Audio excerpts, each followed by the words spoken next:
Au nom du Père et du Fils et du Saint-Esprit, Amen.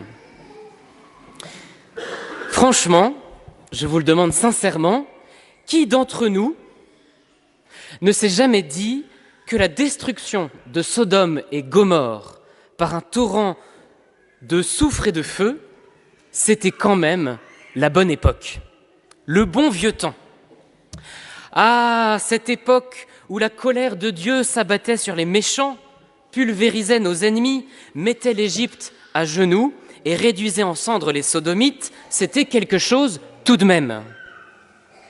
Parce que, entre nous, si on met aujourd'hui la parole de saint Paul en pratique, ne vous faites pas justice vous-même, mais laissez agir la colère de Dieu, eh bien, on peut l'attendre longtemps, la colère divine. Et voilà pourquoi on préfère généralement le dicton « Aide-toi et le ciel t'aidera ». Ce qui, soit dit en passant, est très exactement l'inverse de toute la sagesse biblique. Et encore une fois, nous voilà pris en flagrant délit de paganisme, de méconnaissance totale de la puissance de la parole de Dieu. Car pour entendre correctement la parole que saint Paul nous adresse aujourd'hui, il faut entrer dans un long chemin de conversion qui commence au début de la Bible.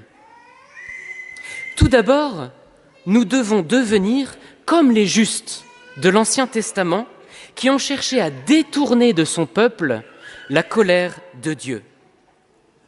Oui, certes, Dieu a détruit Sodome, mais nous, au lieu de nous en réjouir, nous devons devenir comme notre père Abraham, qui négocia audacieusement, je ne sais pas si vous vous en souvenez, pour que Dieu épargne la ville. Et d'ailleurs, il le fait de manière très rusée. C'est-à-dire que Dieu va détruire la ville au nom de sa justice. Eh bien, Abraham va essayer d'épargner la ville au nom de la justice de Dieu. Je le cite. « Vas-tu vraiment supprimer le juste avec le pécheur ? Peut-être y a-t-il 50 justes dans la ville.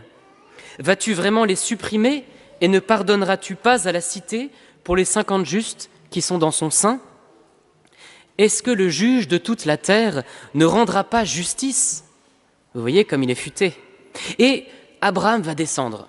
45, peut-être y a-t-il simplement 45 justes. 40, 30, 20, 10.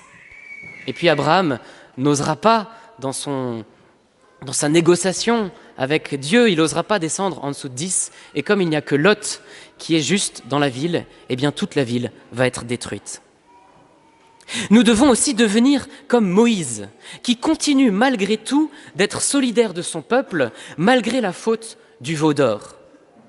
Alors que Dieu lui dit « Laisse ma colère s'enflammer contre eux et je les exterminerai, mais de toi je ferai une grande nation », Moïse préfère subir le châtiment avec les siens.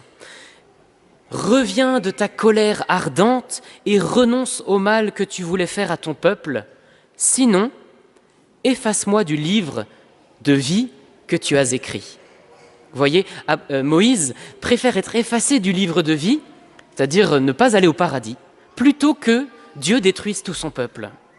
Magnifique intercession. Les justes doivent donc supplier pour que Dieu épargne les pécheurs. Et ça nous demande une première conversion. Nous devons, nous aussi, bien chers frères, nous devons prier de tout notre cœur pour que Dieu épargne les pécheurs qui sont autour de nous. On doit dire, mais Seigneur, vous voyez comme saint Dominique qui disait dans sa prière, « Quid fient peccatores » que vont devenir les pécheurs, Seigneur? Que vont devenir les pécheurs? Nous devons prier pour nos députés qui votent pour des lois iniques, qui détruisent la famille. Vous voyez, on doit dire, « Seigneur, mais épargne nos députés ». Pardonne-leur, car ils ne savent pas ce qu'ils font, les francs-maçons, les médecins qui pratiquent les avortements, pardonne aux terroristes musulmans, épargne-leur ta colère, Seigneur. C'est ça qu'on doit dire. Et ça, c'est des prières qui touchent le cœur de Dieu, évidemment. Dans la suite de l'Ancien Testament, Dieu va révéler peu à peu quelle est la vraie nature de sa colère. Contrairement à nous, Dieu n'est pas soumis aux passions irascibles, et sa colère ne dépasse jamais la justice. Au contraire, c'est même la définition de la colère divine. La colère divine est la réaction de Dieu face à l'injustice. Car la sainteté de Dieu est telle qu'il ne peut pas rester indifférent devant le péché. Comment va-t-il donc faire pour concilier les exigences de sa justice avec les tendresses de son cœur miséricordieux? Voilà la grande question de tout l'Ancien Testament. Comment Dieu va-t-il faire? Quelle nouvelle invention d'amour va-t-il imaginer pour éviter la mort du méchant et le voir plutôt renoncer à sa conduite et vivre, dit Ézéchiel. 700 ans avant l'incarnation, le grand prophète Isaïe répond à cette question au chapitre 53, dans un mystérieux chant du serviteur qu'il nous faut lire et relire et méditer jusqu'à le connaître par cœur, tellement il est beau. Je signale d'ailleurs que Glorious a écrit un très beau chant qui reprend toutes les paroles du serviteur souffrant et qui vous permet de l'apprendre par cœur. En tout cas, moi, j'apprends beaucoup mieux par cœur lorsque c'est mis en chant. Retenez ça. Je vous le cite longuement. Mon serviteur a été transpercé à cause de nos crimes, écrasé à cause de nos fautes. Le châtiment qui nous rend la paix est sur lui, et dans ses blessures, nous trouvons la guérison. Le Seigneur a fait retomber sur lui nos fautes à nous. Il a été compté parmi les criminels alors qu'il portait le péché des multitudes et qu'il intercédait pour les criminels. Isaïe, chapitre 53, 700 ans avant Jésus. Voilà l'incroyable, l'impensable invention de Dieu. Puisque sa justice exige une réparation du péché, sa miséricorde va l'accomplir lui-même. Toujours Isaïe, le juste, mon serviteur, justifiera les multitudes en s'accablant lui-même de leurs fautes. Vous voyez, en Dieu, la justice et la miséricorde divine ne font qu'un. Le juste justifiera les multitudes. Il nous rend justes en prenant sur lui nos péchés. Plutôt que de punir le pécheur pour rétablir la justice, la colère de Dieu le justifie dans son propre sang, le rend saint par son sacrifice.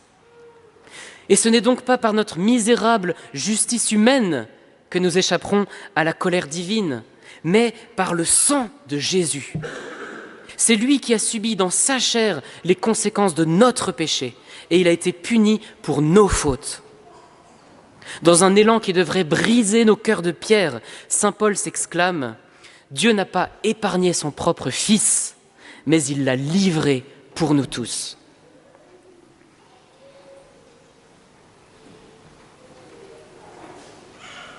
Et nous, pauvres pécheurs pardonnés, nous oserions encore demander au Seigneur qu'il punisse les méchants qui nous entourent. Nous oserions encore soupirer après la bonne époque du déluge. Bien chers frères, le juste n'est pas seulement celui qui échappe à la colère divine, mais celui qui prend sur lui, avec Jésus, le châtiment que les autres ont mérité. C'est celui qui complète en sa chair ce qui manque aux tribulations du Christ pour son corps, qu'est l'Église. Et vous voyez, lorsqu'on se dit « Seigneur, comment ça se fait que je souffre alors que je ne suis pas un grand pécheur ?» Vous voyez, en fait, la Bible nous apprend exactement l'inverse. Elle nous dit « Mais c'est précisément le juste qui souffre pour les autres, le juste qui souffre pour les pécheurs. » Et c'est comme ça qu'on doit vivre la souffrance chrétienne. On doit la vivre pour réparer, en réparation de tous nos péchés et de ceux du monde entier. Quelle conversion! Vous voyez, le dies irae, le jour de colère, c'est le jour de la croix. Non pas évidemment qu'un Dieu le Père méchant aurait envoyé sa colère divine sur son pauvre Fils, mais plutôt que Dieu, en prenant sur lui nos péchés, Dieu miséricordieux en prenant sur lui nos péchés, rétablit la justice en nous rendant justes.